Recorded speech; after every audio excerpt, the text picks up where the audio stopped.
तुमरी शरण तुम्हारी आसा, तुम ही सज्जन सोहेले।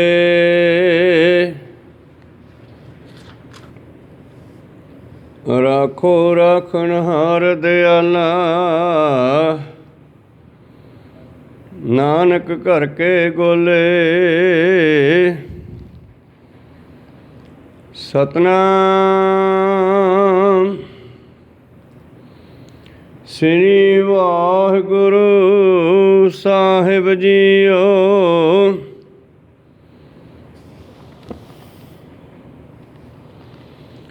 पौड़ी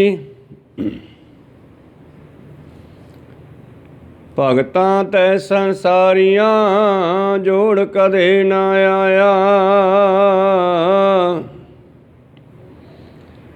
करता आप भुल है, ना भुलै किसै दा भुलाया।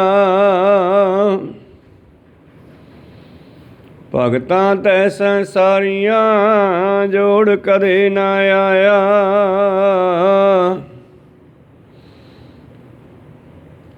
करता आप भुल है, ना भुलै किसै दा भुलाया। भगत आपे मेलिया ना, जिनि सचो सच कमाया। भगत आपे मेलिया ना, जिनि सचो सच कमाया। वाहिगुरु जी का खालसा, वाहिगुरु जी की फतेह। आओ गुरु प्यारे, गुरु सवारे, सतसंगी जनो, रोजाना की तरह पवित्र शब्द की विचार नाल जुड़ना करिए जी। आप जी अमृत वेले दे नितनेम उपरंत पवित्र शब्द का पाठ सरवण कर रहे सी। कल आपां इस शब्द के पहले दो परे सरवण कीते सन। अज तीसरी पौड़ी है जो आपां ने सरवण कीती। धन धन साहिब श्री गुरु ग्रंथ साहिब जी महाराज इन पवित्र शब्दां दे राही सानू की बख्शिश करते हैं। सरवण करिए उस तो पहला गुरु चरणों विच लवाइए हाजरियाँ। गुरु को बख्शिया फतेह का नारा करिए बुलंद गज के आखिए जी। वाहिगुरु जी का खालसा, वाहिगुरु जी की फतेह। सतनाम श्री वाहिगुरु साहिब जीओ।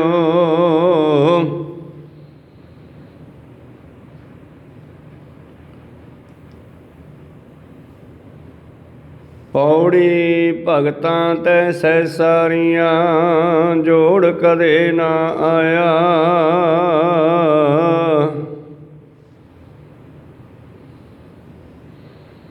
करता आप भुल है, ना भुलै किसै दा भुलाया। धन धन श्री गुरु नानक देव महाराज जी नूं सिखां ने पुछया, महाराज ਜਿਹੜੇ ਸੰਸਾਰੀ ਲੋਕ ਤੇ ਭਗਤ ਹਨ, ਇਹਨਾਂ ਦਾ ਆਪਸ ਵਿੱਚ ਸੁਭਾਅ ਕਿਉਂ ਨਹੀਂ ਮਿਲਦਾ? ਇਹਨਾਂ ਦੀ ਆਪਸ ਵਿੱਚ ਰਚ ਕਿਉਂ ਨਹੀਂ ਬੈਠਦੀ? ਤਾਂ ਸਤਿਗੁਰੂ ਪਾਤਸ਼ਾਹ ਜੀ ਬਖਸ਼ਿਸ਼ ਕਰ ਰਹੇ ਸੀ। ਕੱਲ ਸਰਵਣ ਕਰਾਇਆ ਸਾਨੂੰ। ਸਿੱਧਾ ਨੇ ਪੁੱਛਿਆ, ਮਹਾਰਾਜ ਫਿਰ ਸੰਸਾਰ ਨੂੰ ਗਿਆਨ ਕਿਵੇਂ ਹੋਵੇ? कूड़ अमावस सच चंद्रमा दिसा नहीं कह चढ़िया। जे कूड़ दी झूठ दी अज्ञानता दी मस्या फैल चुकी है, इनू दूर किवें कीता जावे? तां धन धन श्री गुरु अमरदास महाराज जी ने बख्शिश कीता सी बचन, कल कीरत प्रगट चानन संसार, ਕੇਵਲ ਤੇ ਕੇਵਲ ਉਸ ਪਰਮੇਸ਼ਰ ਦੀ ਸਿਫਤ ਸਲਾਹ ਕਰਕੇ ਹੀ ਅਸੀਂ ਇਸ ਅਗਿਆਨਤਾ ਨੂੰ ਖਤਮ ਕਰ ਸਕਦੇ ਹਾਂ। ਸੰਸਾਰ ਦੀ ਭੱਜ ਦੌੜ ਲੱਗੀ ਹੈ, ਮਜਬੂਰੀ ਬਸ ਹੀ ਧਰਮ ਦੇ ਲਈ ਕੁਝ ਸਮਾਂ ਕੱਢਦਾ ਹੈ, ਵਰਨਾ ਉਹ ਵੀ ਨਾ ਕੱਢੇ। ਮਜਬੂਰੀ ਕਰਕੇ ਕੱਢਦਾ, ਡਰਦਾ ਹੋਇਆ ਕੱਢਦਾ ਵੀ ਨਾ ਗਿਆ ਤਾਂ ਪਤਾ ਨਹੀਂ ਕੀ ਹੋ ਜਾਊਗਾ। ਜਦੋਂ ਕਿ ਇਹ ਪ੍ਰੇਮ ਦੀ ਖੇਡ ਹੈ।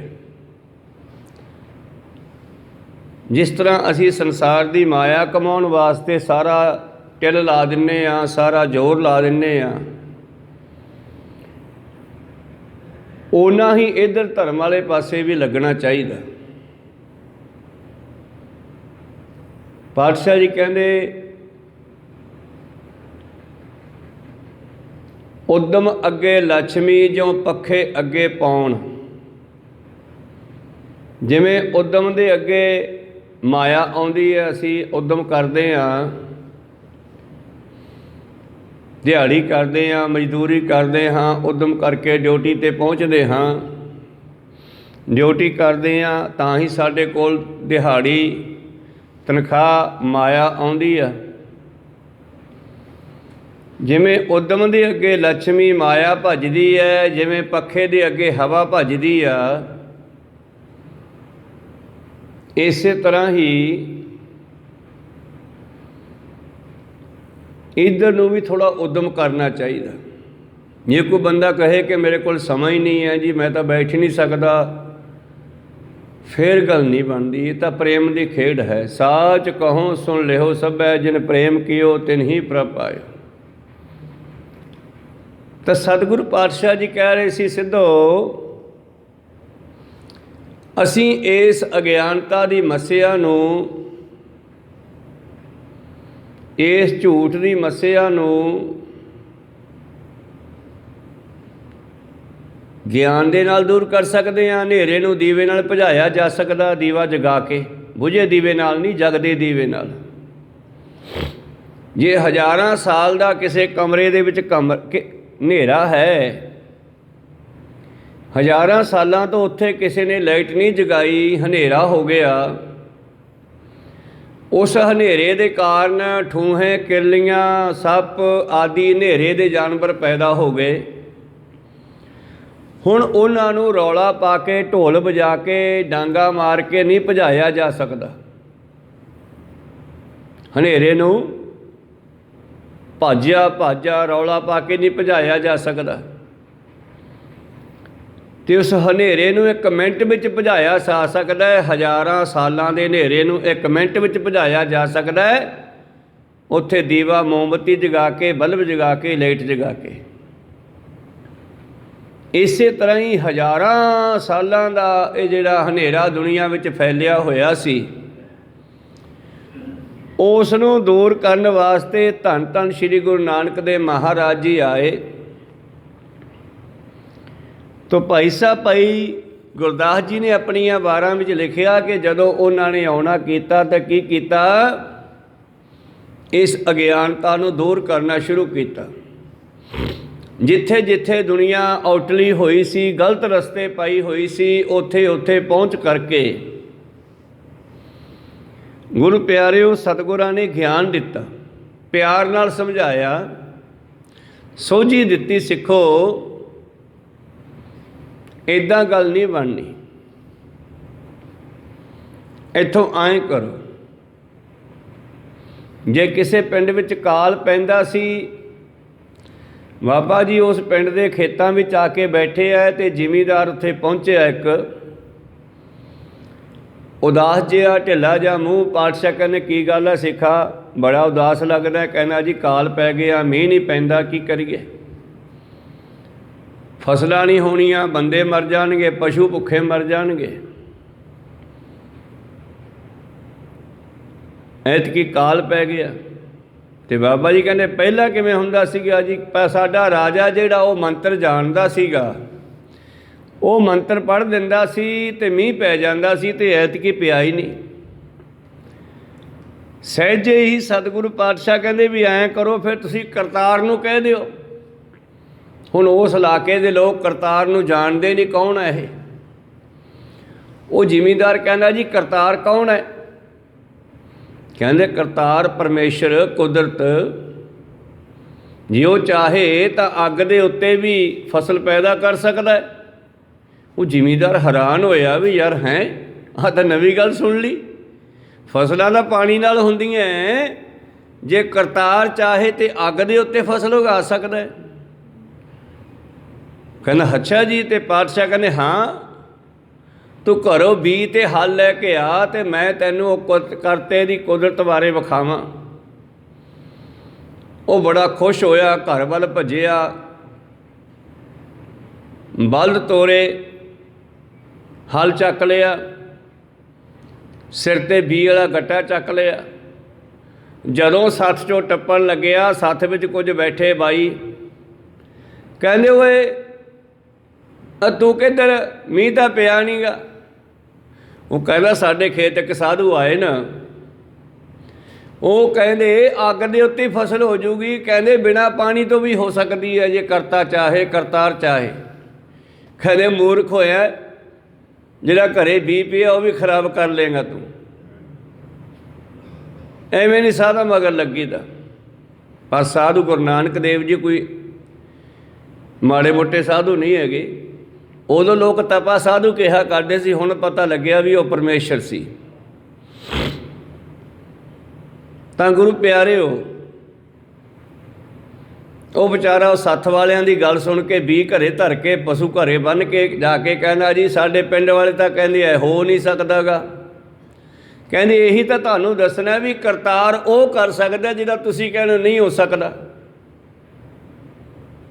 ਕਹਿੰਦੇ ਜੀ ਪਿੰਡ ਵਾਲੇ ਕਹਿੰਦੇ ਐਵੇਂ ਬੀ ਖਰਾਬ ਕਰ ਲੇਗਾ 40 ਸਿਰ 20 ਸਿਰ।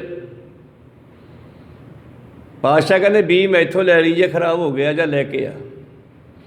ਦੁਬਾਰਾ ਫਿਰ ਵਿਚਾਰਾ ਗਿਆ, ਹਲ ਲਿਆਇਆ, ਬਲਦ ਲਿਆਇਆ, ਬੀ ਚੱਕ ਲਿਆਇਆ। ਪਾਤਸ਼ਾਹ ਕਹਿੰਦੇ ਇੱਥੇ ਹਲ ਵਗਾ ਕੇ ਤੇ ਛਿੱਟਾ ਦੇ ਦੇ ਬੀ ਦਾ। ਉਹਨੇ ਗੱਲ ਮੰਨ ਕੇ ਪਾਤਸ਼ਾਹ ਜੀ ਦੀ ਹਲ ਵਗਾਇਆ, ਖੇਤ ਵਾਹਿਆ, ਛਿੱਟਾ ਦੇਤਾ, ਦਾਣਾ ਨੱਪਤਾ। ਬਾਬਾ ਜੀ ਕਹਿੰਦੇ ਹੁਣ ਬਹਿ ਜਾ। ਫਿਰ ਭਾਈ ਮਰਦਾਨਾ ਜੀ ਨੇ ਕੀਰਤਨ ਕੀਤਾ, ਰਵਾਬ ਵਜਾਈ, ਸਤਿਗੁਰ ਨੇ ਸ਼ਬਦ ਗਾਏ, ਦਿਨ ਛਿਪ ਗਿਆ। ਜ਼ਿਮੀਂਦਾਰ ਉੱਠ ਕੇ ਘਰ ਨੂੰ ਆ ਗਿਆ। ਪਾਤਸ਼ਾਹ ਕਹਿੰਦੇ ਹੁਣ ਤੂੰ ਜਾ ਤੜਕੇ ਆਈ। ਜਦੋਂ ਤੜਕੇ ਦੁਬਾਰਾ ਗਿਆ ਤਾਂ ਕੀ ਵੇਖਦਾ, ਖੇਤ ਹਰਾ ਭਰਾ, ਗਿੱਠ ਗਿੱਠ ਜੌਂ ਜਾਂ ਕਣਕ ਜੋ ਵੀ ਉਹਨੇ ਬੀਜਿਆ ਸੀ ਉੱਗਰਿਆ ਆ। ਉਹ ਹੈਰਾਨ ਹੋਇਆ ਜੀ ਇਹ ਕਿਵੇਂ ਹੋ ਗਿਆ? ਕਹਿੰਦੇ ਇਹੀ ਤਾਂ ਕੁਦਰਤ ਹੈ ਕਰਤੇ ਦੀ। ਉਹਨੇ ਜਾ ਕੇ ਪਿੰਡ ਵਿੱਚ ਰੌਲਾ ਪਾਤਾ, ਕਹਿੰਦੇ ਓਏ ਸਾਡਾ ਖੇਤ ਉੱਗਰਿਆ ਆ ਰਾਤੇ ਰਾਤੀ। ਅੱਛਾ, ਪਿੰਡ ਵਾਲੇ ਭੱਜੇ ਵੇਖਣ ਵਾਸਤੇ। ਕਹਿੰਦੇ ਯਾਰ ਵਾਕਿਆ ਹੀ। ਪਿੰਡ ਵਾਲੇ ਕਹਿੰਦੇ ਸਾਡੇ ਖੇਤਾਂ ਵਿੱਚ ਤਾਂ ਆਪ ਉਗਾਓ ਜੀ। ਫਿਰ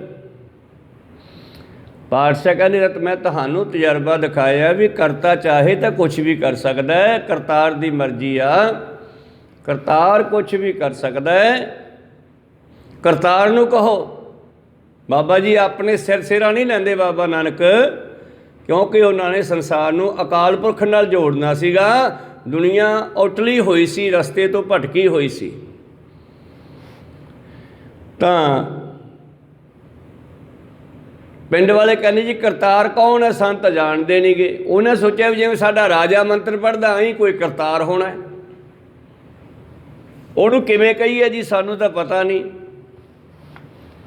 ਧੰਨ ਗੁਰੂ ਨਾਨਕ ਦੇਵ ਜੀ ਕਹਿੰਦੇ ਤਿਹਾਵਲ ਕੜਾਹ ਪ੍ਰਸ਼ਾਦ ਬਣਾਓ। ਪਹਿਲਾਂ ਇੱਕੋ ਜਿਹਾ ਰਾਸ਼ਨ ਪਾ ਕੇ, ਆਟਾ ਖੰਡ ਤੇ ਘਿਓ ਪਾ ਕੇ ਤੇ ਇਹਦਾ ਆਓ ਪ੍ਰਸ਼ਾਦ ਬਣਾਉਣੇ ਆ।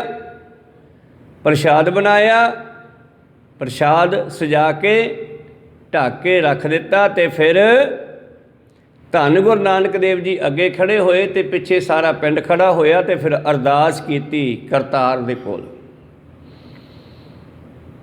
ਜਦੋਂ ਬਾਬੇ ਨਾਨਕ ਨੇ ਅਰਦਾਸ ਕੀਤੀ ਕਰਤਾਰ ਦੇ ਕੋਲ, ਮਹਾਰਾਜ ਇਹ ਜੀ ਜੰਤ ਸਭ ਤੇਰੇ ਹੈ, ਇਹਨਾਂ ਨੂੰ ਤੂੰ ਰੱਖਣ ਵਾਲਾ ਹੈ।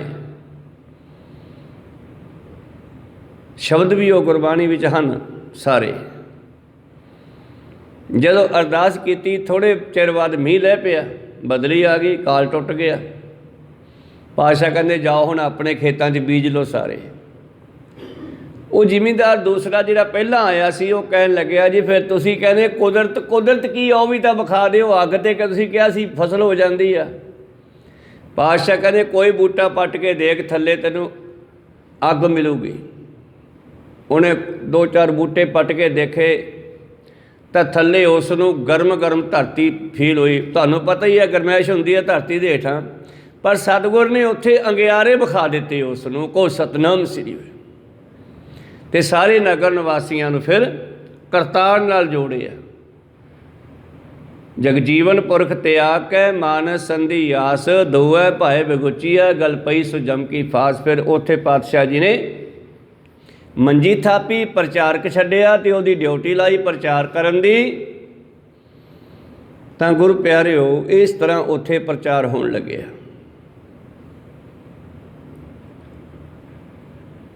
ਹੁਣ ਸਤਿਗੁਰੂ ਨਾਨਕ ਦੇਵ ਜੀ ਅੱਗੇ ਚਲੇ ਗਏ। ਤਾਂ ਮੈਂ ਤੁਹਾਨੂੰ ਇਹ ਦੱਸ ਰਿਹਾ ਕਿ ਸਤਿਗੁਰੂ ਨਾਨਕ ਜੀ ਜਿੱਥੇ ਵੀ ਗਏ ਉੱਥੇ ਹੀ ਸੰਸਾਰ ਨੂੰ ਹੋਰ ਆਵਾਗਾਉਣ 'ਚੋਂ ਕੱਢ ਕੇ, ਹੋਰ ਚੱਕਰਾਂ 'ਚੋਂ ਕੱਢ ਕੇ, ਹੋਰ ਭਟਕਣਾ 'ਚੋਂ ਕੱਢ ਕੇ, ਕੋਈ ਗੋਰਖਨਾਥ ਵਰਗਿਆਂ ਨੂੰ ਮੰਨਦਾ ਸੀ, ਕੋਈ ਦੇਵੀ ਦੇਵਤਿਆਂ ਨੂੰ ਮੰਨਦਾ ਸੀ, ਕੋਈ ਨਦੀਆਂ ਨਾਲਿਆਂ ਨੂੰ ਮੰਨਦਾ ਸੀ, ਕੋਈ ਪਸ਼ੂਆਂ ਨੂੰ ਪੂਜੀ ਜਾਂਦਾ ਸੀ। ਤਾਂ ਸਾਨੂੰ ਸਤਿਗੁਰਾਂ ਨੇ ਪਹਿਲੇ ਜਾਮੇ ਤੋਂ ਲੈ ਕੇ 10ਵੇਂ ਜਾਮੇ ਤੱਕ ਪੂਜਾ ਅਕਾਲ ਕੀ, ਪਰਚਾ ਸ਼ਬਦ ਕਾ, ਦੀਦਾਰ ਖਾਲਸੇ ਕਾ ਦੱਸਿਆ। ਤੋ ਸਿੱਧ ਪੁੱਛ ਰਹੇ ਸੀ ਫਿਰ ਮਨੁੱਖ ਨੂੰ ਗਿਆਨ ਕਿਵੇਂ ਹੋਵੇ, ਕੂੜ ਦੀ ਮੱਸਿਆ ਕਿਵੇਂ ਭੱਜੇ। ਧੰਨ ਗੁਰੂ ਨਾਨਕ ਦੇਵ ਜੀ ਕਹਿੰਦੇ ਕਲ ਕੀਰਤ ਪ੍ਰਗਟ ਚਾਨਣ ਸੰਸਾਰ। ਉਸ ਪਰਮੇਸ਼ਰ ਦੀ ਸਿਫਤ ਕਰਕੇ ਵਾਹ ਗੁਰੂ ਵਾਹ ਗੁਰੂ ਵਾਹ ਗੁਰੂ ਵਾਹ ਗੁਰੂ। ਹੁਣ ਇਹਦੇ ਬਾਰੇ ਵੀ ਸਮਝੀਏ ਵੀ ਇਹਦੇ ਨਾਲ ਕੀ ਫਾਇਦਾ ਹੁੰਦਾ। ਜਦੋਂ ਅਸੀਂ ਵਾਹਿਗੁਰੂ ਮੰਤਰ ਦਾ ਜਾਪ ਕਰਦੇ ਹਾਂ ਅਤੇ ਸਾਡੇ ਦਿਮਾਗ ਦੇ ਵਿੱਚ ਹਜ਼ਾਰਾਂ ਹੀ ਸੂਖਮ ਤੋਂ ਸੂਖਮ ਨਾੜੀਆਂ ਜਿਹੜੀਆਂ ਵਾਲਾਂ ਤੋਂ ਵੀ ਬਰੀਕ ਆ, ਜਿਨ੍ਹਾਂ ਦੇ ਵਿੱਚੋਂ ਗਿਆਨ ਮਿਲਣਾ ਸਾਨੂੰ, ਉਹ ਸਾਡੀਆਂ ਬੰਦ ਪਈਆਂ। ਜੇ ਸਾਡਾ ਦਿਮਾਗ 100% ਹੈ ਅਤੇ 7-8% ਹੀ ਚੱਲਦਾ, ਉਹ ਵੀ ਓਨਾ ਕੀ ਚੱਲਦਾ ਜਿੰਨੀ ਕਮਾਇਆ ਕਮਾਉਣੀ ਹੈ, ਦੂਜੇ ਪਾਸੇ ਨਹੀਂ ਚੱਲਦਾ। ਧਰਮ ਕੰਨੀ ਬਹੁਤ ਘੱਟ ਚੱਲਦਾ। ਤਾਂ ਗੁਰੂ ਪਿਆਰਿਓ ਇਸ ਤਰ੍ਹਾਂ ਧੰਨ ਧੰਨ ਸ਼੍ਰੀ ਗੁਰੂ ਨਾਨਕ ਦੇਵ ਮਹਾਰਾਜ ਜੀ ਕਹਿੰਦੇ ਉਸ ਪਰਮੇਸ਼ਰ ਦੀ ਸਿਫਤ ਕਰਕੇ। ਭਾਈ ਗੁਰਦਾਸ ਜੀ ਕਹਿੰਦੇ ਸਤਿਗੁਰ ਨਾਨਕ ਪ੍ਰਗਟਿਆ, ਮਿਟੀ ਧੁੰਦ ਜਗ ਚਾਨਣ ਹੋਆ, ਜਿਉਂ ਕਰ ਸੂਰਜ ਨਿਕਲਿਆ, ਤਾਰੇ ਛਪ ਅੰਧੇਰ ਪਲੋਆ। ਸਿੰਘ ਬੁੱਕੈ ਮਿਰਗਾਵਲੀ, ਭੰਨੀ ਜਾਏ ਨ ਧੀਰ ਧਰੋਆ। ਜਿਵੇਂ ਸ਼ੇਰ ਗਰਜਦਾ, ਜੰਗਲੀ ਜਾਨਵਰ ਦੂਜੇ ਭੱਜ ਲੈਂਦੇ ਆ, ਮਿਰਗ ਆਦਿ, ਧੀਰਜ ਨਹੀਂ ਰਹਿੰਦਾ। ਇਸੇ ਤਰ੍ਹਾਂ ਜਦੋਂ ਸੱਚ ਪ੍ਰਗਟ ਹੁੰਦਾ ਫਿਰ ਝੂਠ ਨਹੀਂ ਖੜਦਾ। ਕਹੋ ਸਤਨਾਮ ਸ੍ਰੀ। ਜਦੋਂ ਚਾਨਣ ਪ੍ਰਗਟ ਹੁੰਦਾ ਫਿਰ ਹਨੇਰਾ ਨਹੀਂ ਖੜਦਾ। ਹਨੇਰੇ ਨੇ ਜਾ ਕੇ ਸ਼ਿਕਾਇਤ ਕਰਤੀ ਰੱਬ ਦੇ ਕੋਲ, ਮਹਾਰਾਜ ਜੀ ਇਹ ਚਾਨਣ ਨੂੰ ਸਮਝਾਓ, ਇਹ ਮੈਨੂੰ ਕਿਤੇ ਖੜਨ ਨਹੀਂ ਦਿੰਦਾ ਗਾ। ਪਰਮੇਸ਼ਰ ਨੇ ਚਾਨਣ ਨੂੰ ਸੱਦ ਲਿਆ, ਕਹਿੰਦੇ ਆ ਜਾ ਇੱਧਰ। ਹਾਂ ਮਹਾਰਾਜ ਤੇਰੀ ਹਨੇਰੇ ਨਾਲ ਕੀ ਲੜਾਈ ਹੈ। ਚਾਨਣ ਕਹਿੰਦਾ ਜੀ ਹਨੇਰਾ ਕੌਣ ਹੈ, ਮੈਂ ਤਾਂ ਜਾਣਦਾ ਹੀ ਨਹੀਂ। ਕਹੋ ਸਤਨਾਮ ਸ੍ਰੀ। ਉਹ ਚਾਨਣ ਆਵੇਗਾ, ਹਨੇਰਾ ਹੁੰਦਾ ਹੀ ਨਹੀਂ ਉੱਥੇ। ਚਾਨਣ ਕਹਿੰਦਾ ਜੀ ਮੇਰੀ ਕਿਸੇ ਨਾਲ ਕੋਈ ਲੜਾਈ ਨਹੀਂ, ਮੈਂ ਤਾਂ ਸੱਚ ਨੂੰ ਪ੍ਰਗਟ ਕਰਦਾ। ਜੇ ਹਨੇਰੇ ਦੀ ਗੱਲ ਤੁਸੀਂ ਕਰਦੇ ਹੋ, ਮੈਂ ਤਾਂ ਉਹਨੂੰ ਕਦੇ ਵੇਖਿਆ ਹੀ ਨਹੀਂ ਗਾ। ਕਹੋ ਸਤਨਾਮ ਸ੍ਰੀ। ਇਸੇ ਤਰ੍ਹਾਂ ਹੀ ਜਦੋਂ ਗਿਆਨ ਪ੍ਰਗਟ ਹੋ ਗਿਆ ਫਿਰ ਅਗਿਆਨਤਾ ਨਹੀਂ ਖੜਦੀ। ਦੀਵਾ ਬਲੇ ਅੰਧੇਰਾ ਜਾਏ, ਵੇਦ ਪਾਠ ਮਤ ਪਾਪਾਂ ਖਾਏ, ਉਗਵੇ ਸੂਰ ਨ ਜਾਪੈ ਚੰਦ, ਜਹ ਗਿਆਨ ਪ੍ਰਗਾਸ ਅਗਿਆਨ ਮਿਟੰਤ। ਜਿੱਥੇ ਗਿਆਨ ਪ੍ਰਗਟ ਹੋ ਗਿਆ ਅਗਿਆਨਤਾ ਖਤਮ ਹੋ ਗਈ। ਸੂਰਜ ਚੜ੍ਹ ਗਿਆ, ਚੰਦਰਮਾ ਦਿਖਾਈ ਨਹੀਂ ਦੇਣਾ ਮੁੜ ਕੇ। ਕਹੋ ਸਤਨਾਮ ਸ੍ਰੀ। ਭਾਵੇਂ ਕਿ ਚੰਦਰਮਾ ਹੁੰਦਾ ਕਿਤੇ ਹੋਰ ਹੋਊਗਾ, ਪਰ ਜਿੱਥੇ ਗਿਆਨ ਹੋ ਗਿਆ ਉੱਥੇ ਅਗਿਆਨਤਾ ਨਹੀਂ ਖੜਦੀ। ਜਿੱਥੇ ਸੂਰਜ ਆ ਗਿਆ ਉੱਥੇ ਚੰਦਰਮਾ ਨਹੀਂ ਦਿਸਦਾ। ਪ੍ਰੀਤਮ ਜੀ ਕਹਿੰਦੇ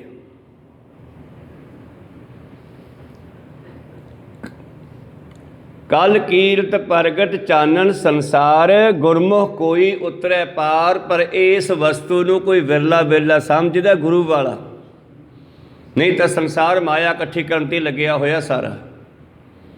ਕੋਈ ਵਿਰਲੇ ਹਨ ਜਿਹੜੇ ਇਸ ਗਿਆਨ ਨੂੰ ਗ੍ਰਹਿਣ ਕਰਕੇ ਆਪਣੇ ਜੀਵਨ ਵਿੱਚ ਉਤਾਰਦੇ ਹਨ। ਪ੍ਰੀਤਮ ਜੀ ਕਹਿੰਦੇ ਜਿਸਨੋ ਨਦਰ ਕਰੇ ਤਿਸ ਦੇਵੈ, ਤੇ ਦਿੰਦਾ ਵੀ ਉਹਨਾਂ ਨੂੰ ਆ ਜਿਨ੍ਹਾਂ ਤੇ ਉਹਦੀ ਕਿਰਪਾ ਦ੍ਰਿਸ਼ਟੀ ਹੁੰਦੀ ਹੈ। ਜਿਹੜੇ ਭਾਂਡੇ ਹੁੰਦੇ ਹੈ, ਜਿਹੜੇ ਭਾਂਡੇ ਹਜੇ ਸਾਫ਼ ਹੀ ਨਹੀਂ ਹੋਏ, ਉਹਨਾਂ ਦੇ ਵਿੱਚ ਕੀ ਗਿਆਨ ਦਾ ਪਦਾਰਥ ਪੈਣਾ।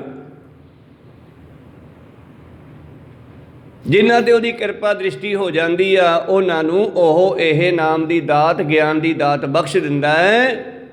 ਨਾਨਕ ਗੁਰਮੁਖ ਰਤਨ ਸੋ ਲੇਵੈ, ਤਾਂ ਇਹ ਨਾਮ ਰੂਪੀ ਹੀਰਾ ਉਹਨਾਂ ਨੂੰ ਪ੍ਰਾਪਤ ਹੁੰਦਾ। ਪੌੜੀ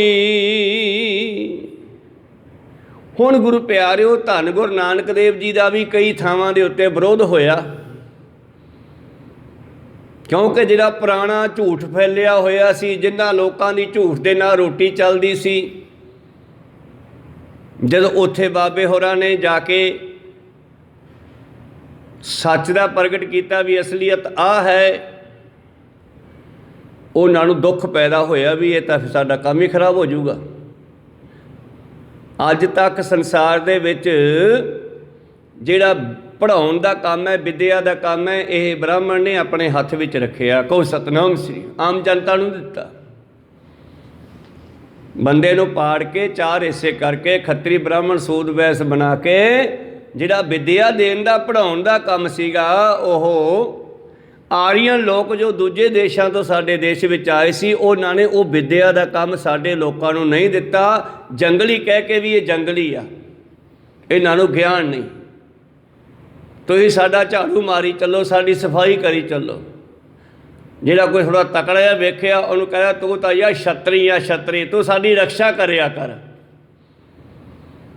ਜਿਹੜਾ ਥੋੜ੍ਹਾ ਜਿਹਾ ਦਿਮਾਗ ਦਾ ਵੇਖਿਆ ਬੰਦਾ, ਉਹਨੂੰ ਕਹਿੰਦੇ ਤੂੰ ਤਾਂ ਵੈਸ਼ ਹੈ, ਵੈਸ਼ ਵਪਾਰੀ ਹੈ, ਤੂੰ ਬਾਹਰੋਂ ਸੌਦੇ ਲਿਆ ਕੇ ਇੱਥੇ ਦਿਆ ਕਰ। ਅਤੇ ਆਪ ਵੇਦਾਂ ਦਾ ਵਕਤਾ ਬਣ ਕੇ ਬਹਿ ਗਿਆ। ਵੇਦਾਂ ਦਾ ਗਿਆਨ ਕਿਸੇ ਦੂਸਰੇ ਬੰਦੇ ਨੂੰ ਨਹੀਂ ਦਿੱਤਾ। ਉਸਨੇ ਕਹਿੰਦਾ ਮੈਂ ਪੜ੍ਹਾਊਂਗਾ, ਕੀ ਪੜ੍ਹਾਉਣਾ। ਉਹਨੇ ਜੋ ਪੜ੍ਹਾਇਆ ਜਨਤਾ ਨੂੰ, ਜਨਤਾ ਵਿਚਾਰੀ ਉਹੀ ਪੜ੍ਹਦੀ ਰਹੀ। ਕਹੋ ਸਤਨਾਮ ਸ੍ਰੀ। ਇੱਕ ਉਹਨਾਂ ਨੇ ਵੇਦ ਲਿਖ ਦਿੱਤੇ ਸੰਸਕ੍ਰਿਤ ਵਿੱਚ, ਆਮ ਜਨਤਾ ਨੂੰ ਸਮਝ ਹੀ ਨਹੀਂ ਆਉਂਦੇ। ਆਪਦੇ ਹੀ ਪੁੱਤਰਾਂ ਪੋਤਰਿਆਂ ਨੂੰ ਪੜ੍ਹਾ ਕੇ ਧਰਮ ਦੇ ਮੁਖੀ ਬਣਾਈ ਰੱਖਿਆ। ਆ ਭਗਤਾਂ ਨੂੰ, ਭਗਤ ਨਾਮਦੇਵ ਨੂੰ ਮੰਦਿਰ 'ਚੋਂ ਬਾਹਰ ਕੱਢਿਆ। ਕਹੋ ਸਤਨਾਮ ਸ੍ਰੀ। ਕਬੀਰ ਸਾਹਿਬ ਦੇ ਨਾਲ ਕਿੰਨੀ ਲੜਾਈ ਕੀਤੀ ਉਸ ਵੇਲੇ ਦੇ ਬ੍ਰਾਹਮਣਾਂ ਨੇ। ਤਾਂ ਕਬੀਰ ਸਾਹਿਬ ਜੀ ਦੀ ਬਾਣੀ 'ਚੋਂ ਵੇਖ ਲਓ, ਜੇ ਲੜਾਈ ਮੇਰੇ 'ਤੇ ਭਰੋਸਾ ਨਹੀਂ ਤਾਂ ਸਤਿਗੁਰੂ ਪਾਤਸ਼ਾਹ ਜੀ ਕਹਿੰਦੇ ਇਸ ਤਰ੍ਹਾਂ। ਕਬੀਰ ਸਾਹਿਬ ਜੀ ਕੀ ਕਹਿੰਦੇ ਹੈ? ਤੁਮ ਕਤ ਬ੍ਰਾਹਮਣ ਹਮ ਕਤ ਸੂਦ। ਤੂੰ ਕਿਵੇਂ ਬ੍ਰਾਹਮਣ ਹੋਇਆ, ਅਸੀਂ ਕਿਵੇਂ ਸ਼ੂਦਰ ਹੋਏ? ਹਮ ਕਤ ਲੋਹੂ ਤੁਮ ਕਾ ਦੁੱਧ। ਸਾਡੀਆਂ ਨਾੜਾਂ 'ਚ ਖੂਨ ਵਗਦਾ, ਤੇਰੀਆਂ 'ਚ ਦੁੱਧ ਵਗਦਾ। ਤੇਰੇ ਵੀ ਖੂਨ ਵਗਦਾ, ਸਾਡੇ ਵੀ ਖੂਨ ਹੈ, ਲਾਲ ਹੀ ਹੈ ਦੋਨਾਂ ਦਾ।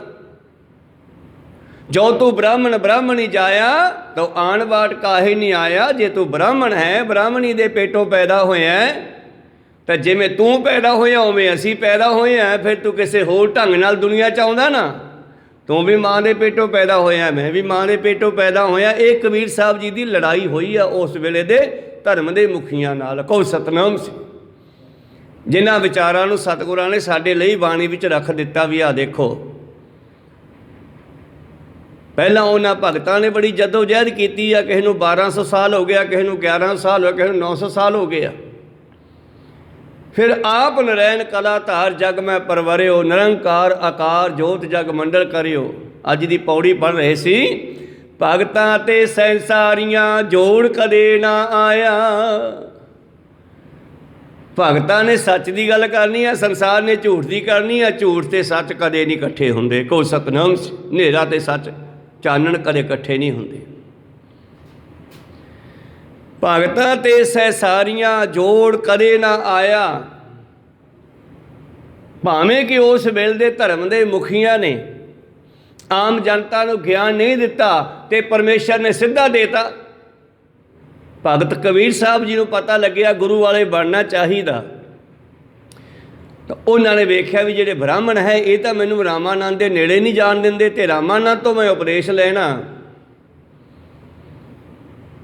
ਤੇ ਕਈ ਵਾਰੀ ਬ੍ਰਹਮ ਗਿਆਨੀ ਨਾਮ ਜਪਣ ਵਾਲੀਆਂ ਰੂਹਾਂ ਤਾਂ ਠੀਕ ਹੁੰਦੀਆਂ, ਉਹਨਾਂ ਦੇ ਆਸੇ ਪਾਸੇ ਵਾਲੇ ਨੇੜੇ ਨਹੀਂ ਲੱਗਣ ਦਿੰਦੇਗੇ ਆਮ ਜਨਤਾ ਨੂੰ। ਤੇ ਰਾਮਾਨੰਦ ਜੀ ਤੋਂ ਗਿਆਨ ਲੈਣਾ ਸੀ ਕਬੀਰ ਸਾਹਿਬ ਜੀ ਨੇ, ਇਸ ਕਰਕੇ ਗੰਗਾ ਦੇ ਉੱਤੇ ਸੁਬਾਹ ਸੁਬਾਹ ਰਾਮਾਨੰਦ ਅੰਮ੍ਰਿਤ ਵੇਲੇ ਇਸ਼ਨਾਨ ਕਰਨ ਜਾਂਦਾ ਹੈ ਤੇ ਕਬੀਰ ਸਾਹਿਬ ਜੀ ਨੇ ਜੁਗਤੀ ਬਣਾਈ, ਜਿਹੜੀ ਡੰਡੀ ਤੋਂ ਟੱਪ ਕੇ ਜਾਂਦਾ ਉੱਥੇ ਟੇਢਾ ਪੈ ਗਿਆ। ਸੁਨੇਹਾ ਜਾ ਕੇ ਉਦੋਂ ਪਹਿਲਾਂ ਜਾ ਕੇ ਲੰਮਾ ਪੈ ਗਿਆ ਟੇਢਾ। ਹਨੇਰੇ ਦੇ ਵਿੱਚ ਰਾਮਾਨੰਦ ਜੀ ਦਾ ਠੇਡਾ ਵੱਜਿਆ, ਥੱਲੇ ਕੋਈ ਸਰੀਰ ਪਿਆ। ਰਾਮਾਨੰਦ ਝੁਕਿਆ, ਵੇਖਿਆ ਮਨੁੱਖ ਹੈ, ਬਾਂਹ ਫੜੀ, ਉੱਠ ਓਏ ਰਾਮ ਕੇ, ਰਾਮ ਕਹੋ, ਰਾਮ ਕਹਿਣ ਦਾ ਸਮਾਂ। ਉੱਥੋਂ ਉਪਦੇਸ਼ ਕਬੀਰ ਸਾਹਿਬ ਨੇ ਲਿਆ, ਫਿਰ ਕਹੋ ਸਤਨਾਮ ਸੀ। ਫਿਰ ਉਹ ਰਾਮ ਸ਼ਬਦ ਦਾ ਜਾਪ ਕੀਤਾ, ਫਿਰ ਉਹਨਾਂ ਦੇ ਅੰਦਰ ਗਿਆਨ ਪੈਦਾ ਹੋ ਗਿਆ। ਤਾਂ ਤੇ ਬਾਬਾ ਜੀ ਇੱਥੇ ਇਹੀ ਕਹਿੰਦੇ ਆ, ਕਲਯੁਗ ਦੇ ਭਿਆਨਕ ਸਮੇਂ ਦੇ ਵਿੱਚ ਜੇ ਗਿਆਨ ਲੈਣਾ ਹੈ ਤੇ ਸਿਮਰਨ ਕਰੋ, ਕਹੋ ਸਤਨਾਮ ਸ੍ਰੀ। ਸਾਰਿਆਂ ਨੇ ਨਾਮ ਜਪਿਆ, ਨਾਮਦੇਵ ਨੇ ਵੀ ਗੁਰੂ ਧਾਰਨ ਕੀਤਾ, ਰਵਿਦਾਸ ਜੀ ਨੇ ਵੀ ਗੁਰੂ ਧਾਰਨ ਕੀਤੇ, ਸਾਰਿਆਂ ਨੇ ਗੁਰੂ ਧਾਰਨ ਕੀਤੇ।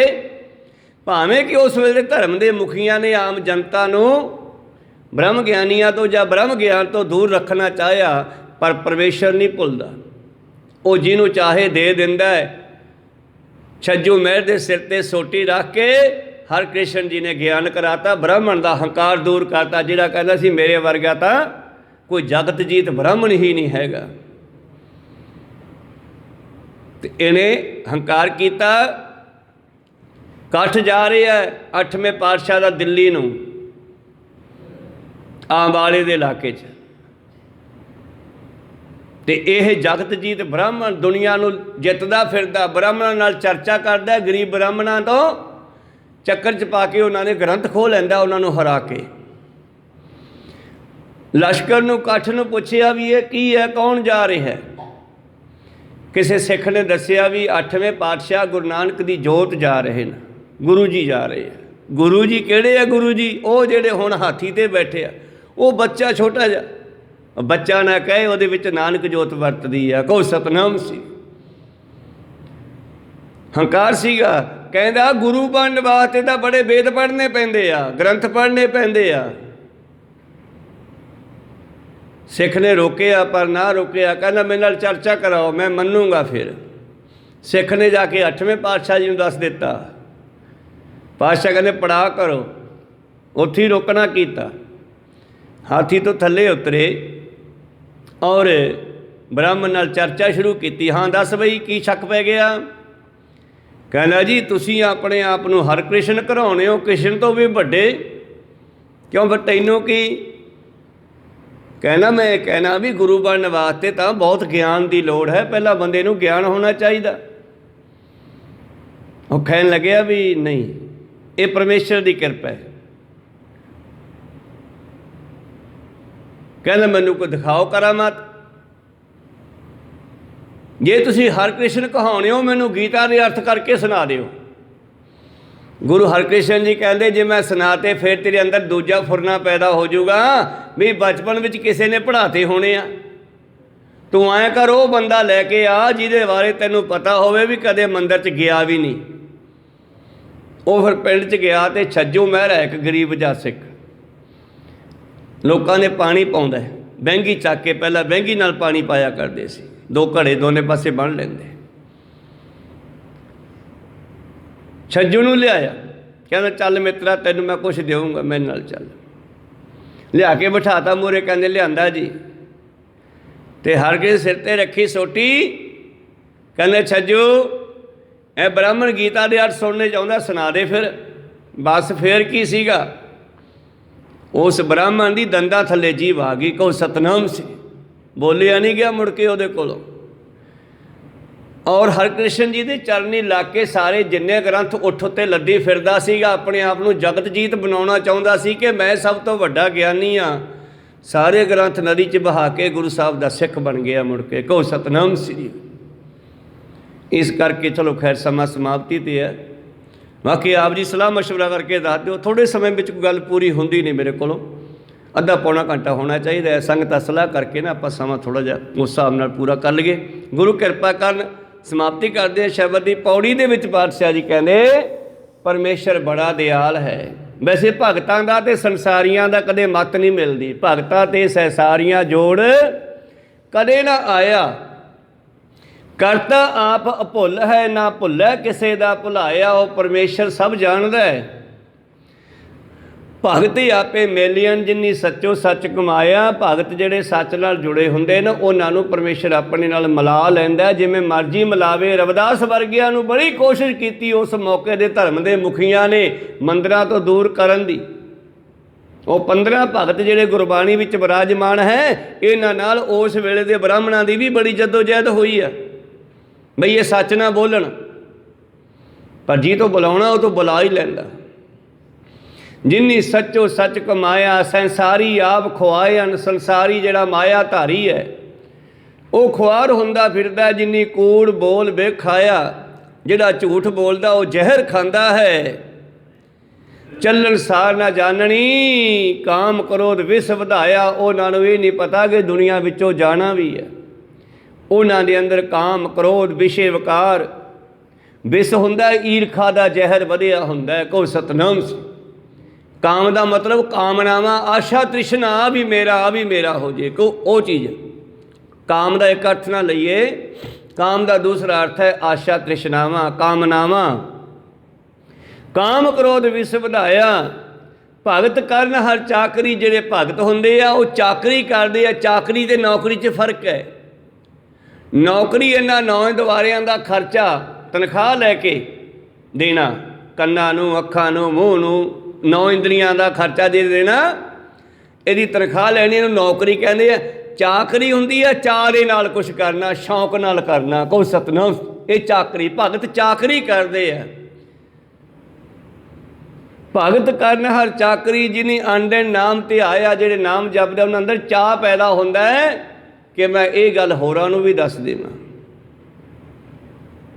ਦਾਸਨ ਦਾਸਾ ਹੋਏ ਕਹਿ, ਜਿਨੀ ਵਿੱਚੋਂ ਆਪ ਗਵਾਇਆ। ਜਿਨ੍ਹਾਂ ਨੇ ਦਾਸਾਂ ਦੇ ਦਾਸ ਹੋ ਕੇ ਆਪਣਾ ਹੰਕਾਰ ਦੂਰ ਕੀਤਾ, ਉਹਨਾਂ ਖਸਮੈ ਕਹਿ ਦਰ ਮੁਖ ਉਜਲੇ। ਸੱਚੇ ਸ਼ਬਦ ਸੁਹਾਇਆ। ਉਹ ਇੱਥੇ ਵੀ ਉਜਲੇ ਤੇ ਦਰਗਾਹ ਵਿੱਚ ਵੀ ਉਜਲੇ। ਉਹ ਸੱਚ ਨਾਲ ਜੁੜ ਕੇ ਪਰਮੇਸ਼ਰ ਵਿੱਚ ਮਿਲ ਜਾਂਦੇ ਆ। ਖੈਰ ਵਿਚਾਰਾਂ ਆਪਾਂ ਇੱਥੇ ਰੋਕਦੇ ਆ। ਅਗਲੇ ਵਿਚਾਰ ਕੱਲ੍ਹ ਦੇ ਦੀਵਾਨਾਂ ਵਿੱਚ ਸਰਵਣ ਕਰਾਂਗੇ। ਬੋਲਦਿਆਂ ਨੇ ਕਾ ਖਰਬਾਤ ਕਾਟ ਹੋ ਜਾਂਦੇ। ਸਿੱਖ ਸੰਗਤਾਂ ਤੇ ਸਤਿਗੁਰੂ ਬਖਸ਼ਣ ਜੋਗ ਹੈ, ਬਖਸ਼ ਲੈਣਾ ਜੀ। ਸਮਾਪਤੀ ਕਰੀਏ। ਬੁਲਾਓ ਫਤਿਹ ਪਾਓ ਫਤਿਹ। ਵਾਹਿਗੁਰੂ ਜੀ ਕਾ ਖਾਲਸਾ, ਵਾਹਿਗੁਰੂ ਜੀ ਕੀ ਫਤਿਹ।